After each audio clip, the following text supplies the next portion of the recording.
மறுபடியும் அவர் ஜெப ஆலயத்தில் பிரவேசித்தார். அங்கே சூம்பின கையையுடைய ஒரு மனுஷன் இருந்தான். அவர் ஓய்வு நாளில் அவனை சொஸ்தமாக்கினால் அவர் பேரில் குற்றம் சாட்டலாம் என்று அவர் மேல் நோக்கமாயிருந்தார்கள். அப்பொழுது அவர் சூம்பின கையையுடைய மனுஷனை நோக்கி, எழுந்து நடுவே நில் என்று சொல்லி அவர்களை பார்த்து, ஓய்வு நாட்களில் நன்மை செய்வதோ தீமை செய்வதோ, ஜீவனை காப்பதோ அழிப்பதோ எது நியாயம் என்றார். அதற்கு அவர்கள் பேசாமல் இருந்தார்கள்.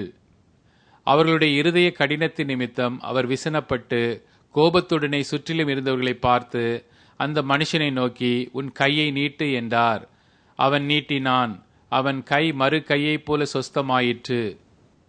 உடனே பரிசேயர் புறப்பட்டு போய் அவரை கொலை செய்யும்படி அவருக்கு விரோதமாய் ஏரோதியரோடே கூட ஆலோசனை பண்ணினார்கள்.